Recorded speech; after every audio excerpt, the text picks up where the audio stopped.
ടിപ്സിൻ്റെ പുതിയ എപ്പിസോഡിലേക്ക് എല്ലാവർക്കും സ്വാഗതം. LPUP പരീക്ഷയുടെ ഭാഗമായിട്ട് കേരള നവോത്ഥാന ഭാഗത്തു നിന്ന് ചോദിച്ചിട്ടുള്ള പ്രീവിയസ് ക്വസ്റ്റ്യൻസ് ആണ് നമ്മൾ നോക്കുന്നത്. ഫസ്റ്റ് വൈകുണ്ഠ സ്വാമികളെക്കുറിച്ചാണ്. സമപന്തി ഭോജനം സംഘടിപ്പിച്ച് അവർണ സവർണ വ്യത്യാസത്തെ വെല്ലുവിളിച്ച ആദ്യകാല സാമൂഹ്യ പരിഷ്കർത്താവായിരുന്നു ആര്? വൈകുണ്ഠസ്വാമി. സമപന്തി ഭോജനം സംഘടിപ്പിച്ച് അവർണ സവർണ വ്യത്യാസത്തെ വെല്ലുവിളിച്ച ആദ്യകാല സാമൂഹിക പരിഷ്കർത്താവായിരുന്നു വൈകുണ്ഠസ്വാമികൾ. മിശ്രഭോജനം സംഘടിപ്പിച്ചത് സഹോദരൻ അയ്യപ്പൻ. പന്തിഭോജനം തൈക്കാട് അയ്യ. പ്രീതിഭോജനം വാഗ്ബടാനന്ദൻ. ഈ 4 ഓപ്ഷൻസും തിരിച്ചു മറിച്ചിട്ട് ചോദിക്കുന്നതാണ്. ഏതെങ്കിലും ഒന്നായിരിക്കും ആൻസർ. ഏതെങ്കിലും ഒരു സാമൂഹിക പരിഷ്കർത്താവിനെ കുറിച്ചായിരിക്കും ചോദിച്ചിട്ടുണ്ടാവുക. അപ്പോൾ മിശ്രഭോജനം, പന്തിഭോജനം, സമപന്തി ഭോജനം, പ്രീതിഭോജനം. അപ്പം മിശ്രഭോജനം, മിശ്ര സഹോദരനോ എന്തെങ്കിലും ഓർത്തു വെച്ചാൽ മതി. മിശ്ര സഹോദരൻ അയ്യപ്പൻ. ഇനി പന്തിഭോജനം തൈക്കാട് അയ്യ. സമപന്തി ഭോജനം വൈകുണ്ഠസ്വാമി. പന്തിഭോജനം തൈക്കാട് അയ്യ. പ്രീതിഭോജനം വാഗ്ബടാനന്ദൻ. അപ്പോൾ മിശ്രഭോജനം മിശ്ര സഹോദരൻ, പന്തിഭോജനം തൈക്കാടയ്യ, സമപന്തി ഭോജനം വൈകുണ്ഠസ്വാമി, പ്രീതിഭോജനം വാഗ്ബടാനന്ദൻ. കേരളത്തിലെ സാമൂഹിക പരിഷ്കർത്താക്കളിൽ ആദ്യത്തെ ആളെന്നറിയപ്പെടുന്നത് ആരെയാണ്? വൈകുണ്ഠസ്വാമികളെയാണ്. ദക്ഷിണ കേരളത്തിലെ ചാനാർ നാടാർ സമൂഹങ്ങളിൽ നവോത്ഥാന സന്ദേശം എത്തിച്ച നവോത്ഥാന നായകനായിരുന്നു വൈകുണ്ഠസ്വാമികൾ. ദക്ഷിണ കേരളത്തിലെ ചാനാർ നാടാർ സമൂഹങ്ങളിൽ നവോത്ഥാന സന്ദേശം എത്തിച്ച നവോത്ഥാന നായകനാരെന്ന് ചോദിക്കുമ്പോൾ അതാരാണ്? വൈകുണ്ഠസ്വാമികളാണ്. തൂവയൽ പന്തി കൂട്ടായ്മ സ്ഥാപിച്ചത് ആരാണ്? വൈകുണ്ഠസ്വാമികളാണ്. സമപന്തി ഭോജനം നടത്തി അയിത്ത വ്യവസ്ഥയെ വെല്ലുവിളിച്ച നവോത്ഥാന നായകനാണ് വൈകുണ്ഠസ്വാമികൾ. സമപന്തി ഭോജനം നടത്തി അയിത്ത വ്യവസ്ഥയെ വെല്ലുവിളിച്ച നവോത്ഥാന നായകനാണ് വൈകുണ്ഠസ്വാമികൾ. ഊഴിയവേല എന്ന അടിമപ്പണി നിർത്തലാക്കാൻ പ്രയത്നിച്ച നവോത്ഥാന നായകനാണ് വൈകുണ്ഠസ്വാമികൾ. ഊഴിയവേല എന്ന അടിമപ്പണി നിർത്തലാക്കാൻ പ്രയത്നിച്ച നവോത്ഥാന നായകനാര്? വൈകുണ്ഠസ്വാമികൾ. വിഷ്ണുവിൻ്റെ അവതാരമാണ് താനെന്ന് സ്വയം പ്രഖ്യാപിച്ച നവോത്ഥാന നായകനാണ് വൈകുണ്ഠസ്വാമികൾ. വിഷ്ണുവിൻ്റെ അവതാരമാണ് താനെന്ന് സ്വയം പ്രഖ്യാപിച്ച നവോത്ഥാന നായകനാണ് വൈകുണ്ഠസ്വാമികൾ. നിശാപാഠശാലകൾ സ്ഥാപിച്ച് വയോജന വിദ്യാഭ്യാസം എന്ന ആശയം ആദ്യം നടപ്പിലാക്കിയത് ആരാണ്? വൈകുണ്ഠസ്വാമികളാണ്. നിശാപാഠശാലകൾ സ്ഥാപിച്ച് വയോജന വിദ്യാഭ്യാസം എന്ന ആശയം ആദ്യം നടപ്പിലാക്കിയത് ആരാണ്? വൈകുണ്ഠസ്വാമികളാണ്. ഇനി ജാതി ഒന്ന്, മതമൊന്ന്, കുലമൊന്ന്, ലോകമൊന്ന് എന്ന സന്ദേശം നൽകിയ സാമൂഹിക പരിഷ്കർത്താവാണ് വൈകുണ്ഠസ്വാമികൾ. ജാതി ഒന്ന്, മതം ഒന്ന്, കുലം ഒന്ന്, ലോകമൊന്ന് എന്ന സന്ദേശം നൽകിയ സാമൂഹിക പരിഷ്കർത്താവാണ് ആര്? വൈകുണ്ഠസ്വാമികൾ. അപ്പോൾ നമ്മൾ കുറച്ച് പോയിൻറ്റ്സ് പഠിച്ചു. ഒന്ന് റിവൈസ് ചെയ്ത് നോക്കാം. സമപന്തി ഭോജനം സംഘടിപ്പിച്ചത് വൈകുണ്ഠസ്വാമി. പന്തിഭോജനം സംഘടിപ്പിച്ചത് തൈക്കാടയ്യ. മിശ്രഭോജനം സംഘടിപ്പിച്ചത് സഹോദരൻ അയ്യപ്പൻ. പ്രീതിഭോജനം സംഘടിപ്പിച്ചത് വാഗ്ബടാനന്ദൻ. ഓക്കെ ആണല്ലോ. ദെൻ ദക്ഷിണ കേരളത്തിലെ നാടാർ ചാനാർ സമൂഹങ്ങളിൽ നവോത്ഥാന സന്ദേശമെത്തിച്ച നവോത്ഥാന നായകനാണ് വൈകുണ്ഠസ്വാമികൾ. ദക്ഷിണ കേരളത്തിലെ ചാനാർ നാടാർ സമൂഹങ്ങളിൽ നവോത്ഥാന സന്ദേശമെത്തിച്ച നവോത്ഥാന നായകനാണ് വൈകുണ്ഠസ്വാമികൾ. ഇനി തൂവയൽ പന്തി കൂട്ടായ്മ സ്ഥാപിച്ചത് വൈകുണ്ഠസ്വാമികളാണ്.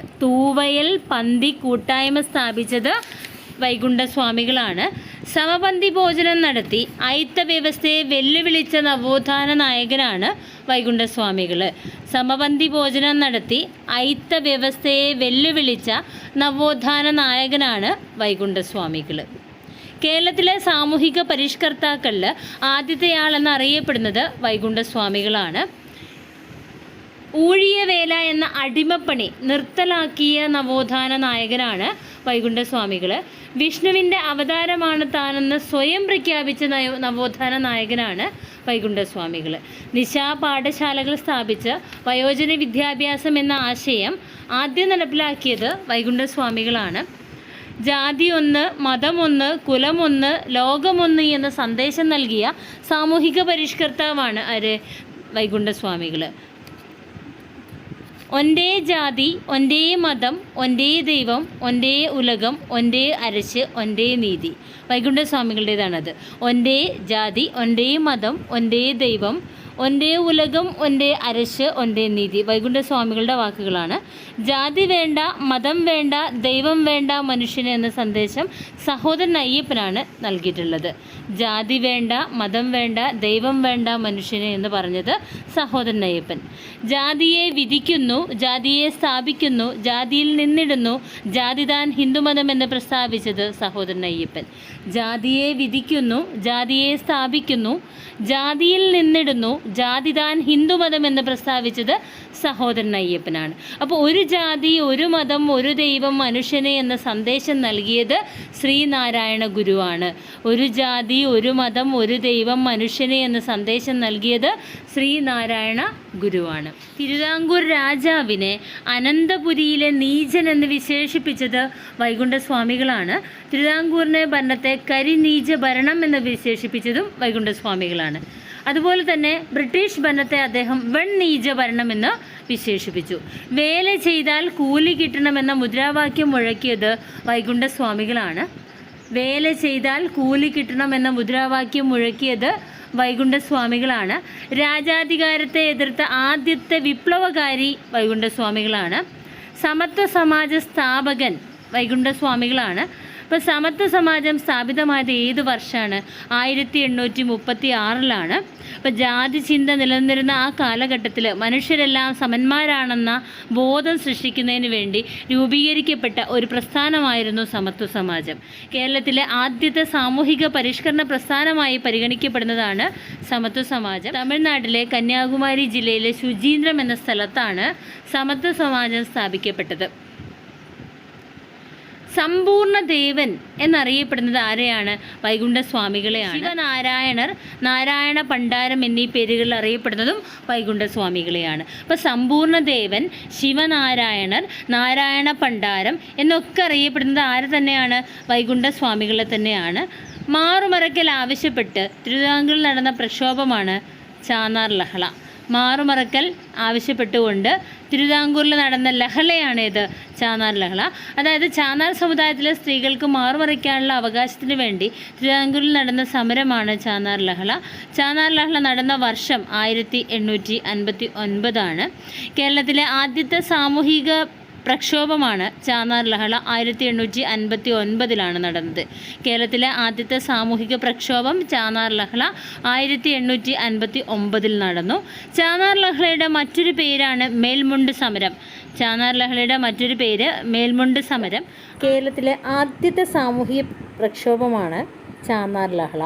1859 ചാന്നാർ ലഹള നടന്നത്.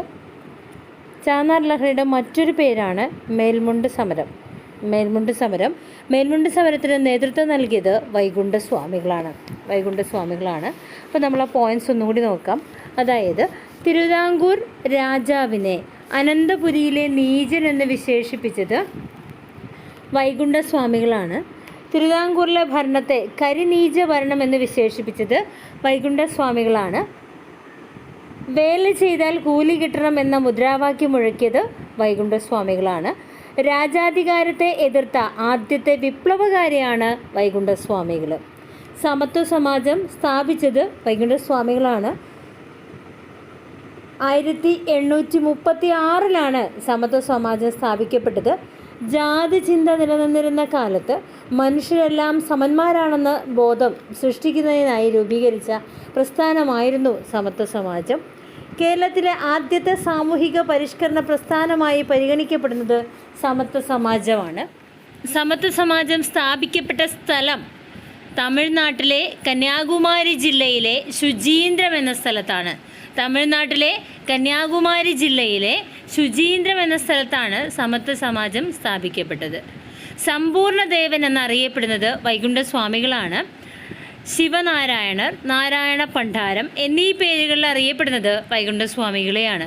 സമ്പൂർണ്ണദേവൻ എന്നറിയപ്പെടുന്നത് വൈകുണ്ഠസ്വാമികൾ, ശിവനാരായണർ, നാരായണ പണ്ഡാരം എന്നീ പേരുകളിൽ അറിയപ്പെടുന്നതും വൈകുണ്ഠസ്വാമികളാണ്. മാറുമറയ്ക്കൽ ആവശ്യപ്പെട്ട് തിരുവിതാംകൂറിൽ നടന്ന പ്രക്ഷോഭമാണ് ചാന്നാർ ലഹള. മാറുമറയ്ക്കൽ ആവശ്യപ്പെട്ട് തിരുവിതാംകൂറിൽ നടന്ന പ്രക്ഷോഭമാണ് ചാന്നാർ ലഹള. ചാന്നാർ സമുദായത്തിലെ സ്ത്രീകൾക്ക് മാറുമറയ്ക്കാനുള്ള അവകാശത്തിന് വേണ്ടിയിട്ട് നടത്തിയ സമരമാണ് ചാന്നാർ ലഹള. 1859 വൈകുണ്ഠസ്വാമികളുടെ നേതൃത്വത്തിലാണ് മേൽമുണ്ട് സമരം എന്ന പേരിൽ അറിയപ്പെടുന്ന ഈ ഒരു ചാന്നാർ ലഹള നടത്തിയിട്ടുള്ളത്. വൈകുണ്ഠസ്വാമികളുടെ നേതൃത്വത്തിൽ തിരുവിതാംകൂറിൽ നടത്തിയ മേൽമുണ്ട് സമരം 1859 ചാന്നാർ ലഹളയ്ക്ക് പ്രചോദനമായി. ക്രിസ്തുമതത്തിലേക്ക് പരിവർത്തനം ചെയ്ത ചാന്നാർ സ്ത്രീകൾക്ക് കുപ്പായം കൊണ്ട് ശരീരം മറയ്ക്കാൻ അനുവാദം നൽകിയ ദിവാനായിരുന്നു കേണൽ മൺറോ. ക്രിസ്തുമതത്തിൽ നിന്ന് പരിവർത്തനം ചെയ്യപ്പെട്ട ചാന്നാർ സ്ത്രീകൾക്ക് കുപ്പായം കൊണ്ട് ശരീരം മറയ്ക്കാൻ അനുവാദം നൽകിയ ദിവാനായിരുന്നു കേണൽ മൺറോ.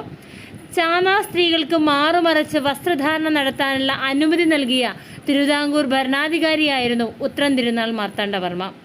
ചാന്നാർ സ്ത്രീകൾക്ക് മാറുമറച്ച് വസ്ത്രധാരണം നടത്താൻ അനുമതി നൽകിയ തിരുവിതാംകൂർ ഭരണാധികാരിയായിരുന്നു ഉത്രം തിരുനാൾ മാർത്താണ്ഡവർമ്മ. ചാന്നാർ സ്ത്രീകൾക്ക് മാറുമറയ്ക്കാനുള്ള സ്വാതന്ത്ര്യം അനുവദിച്ചുകൊണ്ട് ഉത്തരവ് പുറപ്പെടുവിച്ച വർഷം 1859 ജൂലൈ 26. ചാന്നാർ സ്ത്രീകൾക്ക് മാറുമറയ്ക്കാനുള്ള സ്വാതന്ത്ര്യം അനുവദിച്ചുകൊണ്ട് ഉത്തരവ് പുറപ്പെടുവിച്ച വർഷം 1859 ജൂലൈ 26. ഇനി ചട്ടമ്പി സ്വാമികളെ കുറിച്ചുള്ള പ്രീവിയസ് ക്വസ്റ്റ്യൻസ് നമുക്ക് നോക്കാം. കുഞ്ഞമ്പിള്ള എന്ന യഥാർത്ഥ നാമധേയമുള്ള കേരളത്തിലെ നവോത്ഥാന ചിന്തകരിലെ പ്രധാനിയായ ഒരു വ്യക്തിയാണ് ചട്ടമ്പി സ്വാമി. കുഞ്ഞൻപിള്ള എന്ന യഥാർത്ഥ നാമധേയമുള്ള കേരളത്തിലെ നവോത്ഥാന നായകന്മാരിലെ പ്രധാനിയായ വ്യക്തിയാണ് ചട്ടമ്പി സ്വാമികൾ. ചട്ടമ്പി സ്വാമികളുടെ ജനനം 1853 ഓഗസ്റ്റ് 25 മലയാള മാസം 1029 ചിങ്ങം 11. ചട്ടമ്പി സ്വാമികളുടെ ജനനം 1029 ചിങ്ങം 1 മലയാള മാസം.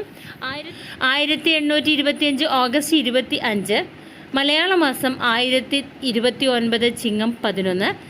ജന്മസ്ഥലം കൊല്ലൂരാണ്. കണ്ണമൂല, തിരുവനന്തപുരത്തെ കണ്ണമൂലയിലാണ്.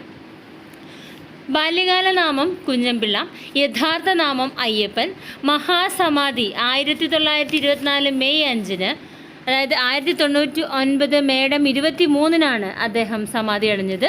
1924 മെയ് 5, അതായത് 1099 മേടം 23 അദ്ദേഹത്തിൻ്റെ സമാധി. തിരുവനന്തപുരത്തെ ഗവൺമെൻറ് സെക്രട്ടേറിയറ്റിൽ ക്ലർക്കായി ഔദ്യോഗിക ജീവിതം ആരംഭിച്ച നവോത്ഥാന നായകനാണ് ചട്ടമ്പി സ്വാമികൾ. തിരുവനന്തപുരത്തെ ഗവൺമെൻറ് സെക്രട്ടേറിയറ്റിൽ ക്ലർക്കായി ഔദ്യോഗിക ജീവിതം ആരംഭിച്ച നവോത്ഥാന നായകനാണ് ചട്ടമ്പി സ്വാമികൾ. വിദ്യവും വിത്തവും ഉണ്ടെങ്കിലേ മനുഷ്യ പുരോഗതി സാധ്യമാകൂ എന്ന് വിശ്വസിച്ച നവോത്ഥാന നായകനാണ് ചട്ടമ്പി സ്വാമികൾ. വിദ്യയും വിത്തവും ഉണ്ടെങ്കിലേ മനുഷ്യ പുരോഗതി സാധ്യമാകൂ എന്ന് വിശ്വസിച്ച നവോത്ഥാന നായകനായിരുന്നു ചട്ടമ്പി സ്വാമികൾ. ചട്ടമ്പി സ്വാമികളുടെ ആദ്യകാല ഗുരുവാണ് പേട്ടയിൽ രാമൻപിള്ള ആശാൻ. പേട്ടയിൽ രാമൻപിള്ള ആശാൻ. ചട്ടമ്പി സ്വാമികളുടെ ഗുരു തൈക്കാട് അയ്യാ സ്വാമികൾ. ചട്ടമ്പി സ്വാമികളെ തമിഴ് വേദാന്ത ശാസ്ത്രം അഭ്യസിപ്പിച്ച ഗുരുവാണ് സ്വാമിനാഥ ദേശികർ. ചട്ടമ്പി സ്വാമികളെ തമിഴ് വേദാന്ത ശാസ്ത്രം അഭ്യസിപ്പിച്ച ഗുരുവാണ് സ്വാമിനാഥ ദേശികർ. തിരുവിതാംകൂർ ദേവസ്വം വകുപ്പിൻ്റെ ക്ഷേത്രങ്ങളിൽ മൃഗബലി നിരോധിച്ചുകൊണ്ട് മഹാറാണി സേതുലക്ഷ്മിബായി വിളംബരം പുറപ്പെടുവിച്ചത് ആരുടെ പ്രവർത്തന ഫലമായാണ്? ചട്ടമ്പി സ്വാമികളുടെ. അപ്പോൾ തിരുവിതാംകൂർ ദേവസ്വം വകുപ്പിൻ്റെ ക്ഷേത്രങ്ങളിൽ മൃഗബലി നിരോധിച്ചുകൊണ്ട് മഹാറാണി സേതുലക്ഷ്മിബായി വിളംബരം പുറപ്പെടുവിച്ചത് ആരുടെ പ്രവർത്തന ഫലമായിട്ടായിരുന്നു? ചട്ടമ്പി സ്വാമികളുടെ പ്രവർത്തന ഫലമായിട്ടായിരുന്നു. ചട്ടമ്പി സ്വാമികൾ അഗ്രഗണ്യനായിരുന്ന ചികിത്സാരീതി സിദ്ധവൈദ്യമാണ്. ചട്ടമ്പി സ്വാമികൾ അഗ്രഗണ്യനായിരുന്ന ചികിത്സാരീതി ഏതാണ്? സിദ്ധവൈദ്യം. അയിത്തം അറബിക്കടലിൽ തള്ളണമെന്ന് ആഹ്വാനം ചെയ്ത നവോത്ഥാന നായകനാണ് ചട്ടമ്പി സ്വാമികൾ. അയിത്തം അറബിക്കടലിൽ തള്ളണമെന്ന് ആഹ്വാനം ചെയ്ത നവോത്ഥാന നായകനാണ് ചട്ടമ്പി സ്വാമികൾ. ചട്ടമ്പി സ്വാമികളെക്കുറിച്ച് പറഞ്ഞ പോയിന്റ്സ് നമുക്കൊന്നും കൂടി നോക്കാം. കുഞ്ഞമ്പിള്ള എന്ന യഥാർത്ഥ നാമധേയമുള്ള കേരളത്തിലെ നവോത്ഥാന ചിന്തകരിൽ പ്രധാനിയായ വ്യക്തിയായിരുന്നു ചട്ടമ്പി സ്വാമികൾ. കുഞ്ഞമ്പിള്ള എന്ന യഥാർത്ഥ നാമധേയമുള്ള കേരളത്തിലെ നവോത്ഥാന ചിന്തകരിൽ പ്രധാനിയായ വ്യക്തിയാണ് ചട്ടമ്പി സ്വാമികൾ. ചട്ടമ്പി സ്വാമികളുടെ ജനനം 1853 ഓഗസ്റ്റ് 25, മലയാള മാസം 1029 ചിങ്ങം 11. ജന്മസ്ഥലം കൊല്ലൂർ, കണ്ണമൂല, തിരുവനന്തപുരം ജില്ലയിലെ കണ്ണമൂല എന്ന സ്ഥലത്താണ്. ബാല്യകാല നാമം കുഞ്ഞമ്പിള്ള, യഥാർത്ഥ നാമം അയ്യപ്പൻ. മഹാസമാധി 1924 മെയ് 5-ന്, അതായത് 1099 മേടം 23-നാണ് അദ്ദേഹത്തിൻ്റെ സമാധി.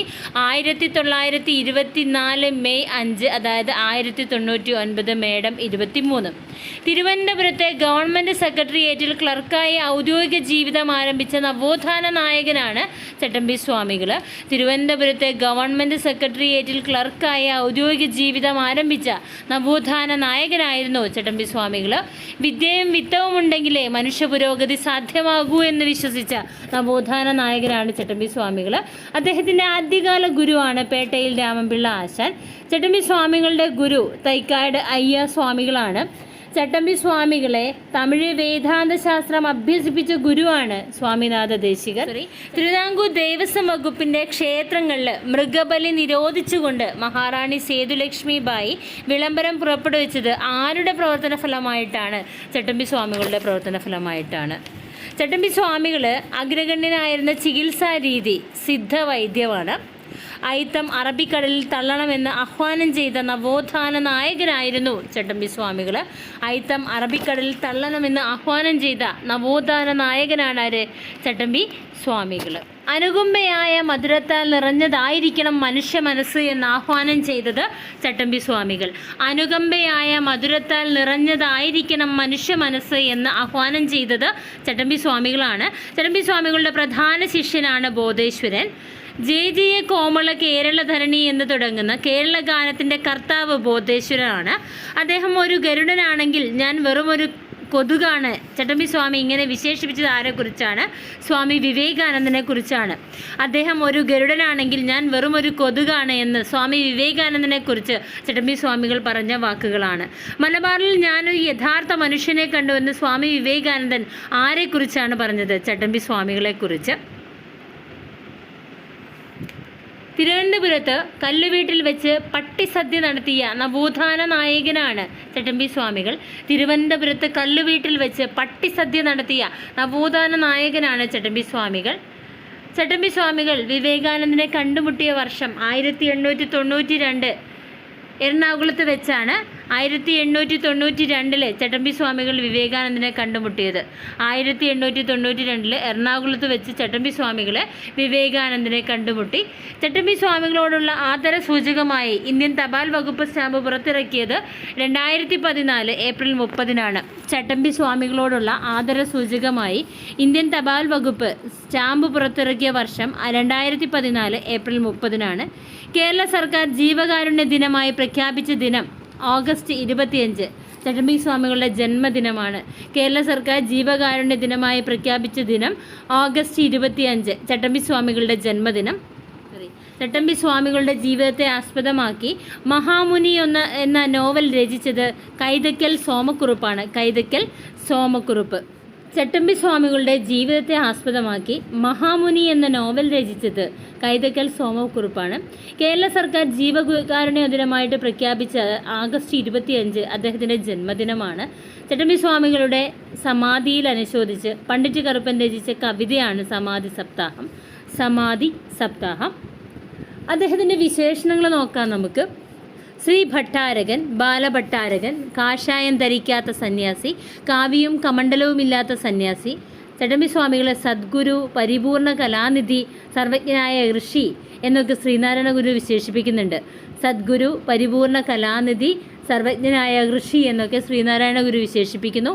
മറ്റൊന്ന് ഷൺമുഖദാസൻ. തൈക്കാട് അയ്യ വിശേഷിപ്പിച്ചതാണ് ഷൺമുഖദാസൻ. എട്ടര യോഗം നൽകിയ പേരാണ് സർവ്വവിദ്യാധിരാജ. എട്ടര യോഗത്തിൽ അദ്ദേഹത്തിന് കൊടുത്ത പേരാണ് സർവ്വവിദ്യാധിരാജ. അപ്പോൾ അദ്ദേഹത്തിൻ്റെ പേരുകൾ ഒന്നുകൂടി നമുക്ക് ഉറപ്പിക്കാം. സർവ്വവിദ്യാധിരാജ എട്ടര യോഗത്തിൽ നൽകിയ പേരാണ്. ഷൺമുഖദാസൻ തൈക്കാട് അയ്യ നൽകിയ പേരാണ് ശ്രീ ഭട്ടാരകൻ, ശ്രീ ബാലഭട്ടാരകൻ, കാഷായം ധരിക്കാത്ത സന്യാസി, കാവിയും കമണ്ഡലവുമില്ലാത്ത സന്യാസി എന്നൊക്കെ അറിയപ്പെടുന്നുണ്ട്. ചട്ടമ്പി സ്വാമികളെ സദ്ഗുരു, പരിപൂർണ കലാനിധി, സർവജ്ഞനായ ഋഷി എന്നിങ്ങനെ വിശേഷിപ്പിക്കുന്നു. ശ്രീനാരായണ ഗുരു ആണ് ഈ വിശേഷങ്ങൾ, അതായത് സദ്ഗുരു, പരിപൂർണ കലാനിധി, സർവജ്ഞനായ ഋഷി എന്നുള്ള പേരുകൾ നൽകിയിട്ടുള്ളത്. ഇനി ചട്ടമ്പി സ്വാമികളുടെ ജീവിതവും ദർശനവും, ചട്ടമ്പി സ്വാമികൾ ജീവിതവും ദർശനം എന്ന കൃതി ടോണി മാത്യു എഴുതിയ കൃതിയാണ്. ചട്ടമ്പി സ്വാമികൾ ജീവിതവും ദർശനവും ടോണി മാത്യുവിൻ്റെ കൃതിയാണ്.